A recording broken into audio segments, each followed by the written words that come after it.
Hello, ഞാൻ ഫറ. ഇന്ന് നമ്മൾ തന്നെ ചെയ്ത് ഒരു സ്റ്റിക്കർ ബുക്കില്ലേ, അത് വെച്ചിട്ടൊരു സിമ്പിൾ ജേർണലിങ്. നമുക്ക് ഈ ജേർണലിങ് വീഡിയോസൊക്കെ കാണുമ്പോൾ മനസ്സിന് ഭയങ്കര സാറ്റിസ്ഫാക്ഷൻ ആണല്ലേ. കാണുമ്പോൾ മാത്രമല്ല കേട്ടോ, ചെയ്യുമ്പോഴും അതിന് ഡബിൾ സാറ്റിസ്ഫാക്ഷനാണ്. ഈ ഫോറിനേഴ്സിൻ്റെ ഒക്കെ ജേർണലിങ് വീഡിയോസ് കാണുമ്പോൾ വിചാരിക്കാറുണ്ട്, ഈ സപ്ലൈസ് ഒക്കെ എവിടെ നിന്ന് കിട്ടാനാ, ഇതൊക്കെ ഒത്തിരി ക്യാഷ് ആവൂലേന്ന്. പിന്നീട് ബുദ്ധി ഉദിച്ചപ്പോഴാണ് മനസ്സിലായത്, ഇതൊക്കെ നമുക്ക് പുഷ്പം പോലെ വീട്ടിൽ തന്നെ ചെയ്യാൻ പറ്റുമെന്ന്. പിൻട്രസ്റ്റ് ഓപ്പൺ ആക്കാം, ക്യാൻവയിൽ എഡിറ്റ് ചെയ്യാം, പ്രിന്റ് എടുക്കാം, അത്രയേ ഉള്ളൂ. സിമ്പിൾ. പിന്നെ ഒരു ബുക്കും പെന്നും മതി.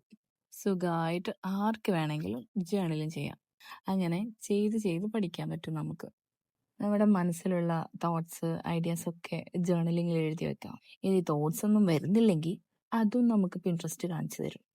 നമ്മുടെ കറണ്ട് ഇമോഷൻസ് എന്താണെന്ന് പിൻട്രസ്റ്റിനോട് പറഞ്ഞാൽ മതി. ആ സിറ്റുവേഷൻ അനുസരിച്ചുള്ള കോഡ്സ് ഒക്കെ നമുക്ക് അടിപൊളിയായിട്ട് പിൻട്രസ്റ്റ് പറഞ്ഞു തരും. ഞാനിപ്പോൾ എഴുതിക്കൊണ്ടിരിക്കുന്നതും പിൻട്രസ്റ്റ് ഇൻസ്പയർഡ് ആയിട്ടുള്ള കോഡ്സ് ഒക്കെ തന്നെയാണ്. ജേർണലിംഗ് ഒക്കെ കഴിഞ്ഞ് അതൊന്ന് മറിച്ച് നോക്കുമ്പോൾ കിട്ടുന്ന ഒരു ഹാപ്പിനെസ് ഉണ്ട്. അതൊരു വേറൊരു ഫീലാണ്. എല്ലാവരും ഒന്ന് ട്രൈ ചെയ്ത് നോക്കണം. നമുക്കൊരു ജേർണൽ സീരീസ് സ്റ്റാർട്ട് ചെയ്താലോ? എന്താ നിങ്ങളുടെ അഭിപ്രായങ്ങളൊക്കെ ഒന്ന് കമന്റ് ചെയ്യണേ. അങ്ങനെ സ്റ്റിക്കർ ബുക്ക് വെച്ചിട്ടുള്ള ജേർണലിംഗ് പരിപാടിയൊക്കെ കഴിഞ്ഞ് നിങ്ങൾക്കിത് ഇഷ്ടപ്പെട്ടെന്ന് വിചാരിക്കുന്നു. അപ്പോൾ എങ്ങനെയാ, സബ്സ്ക്രൈബ് ചെയ്യാല്ലേ?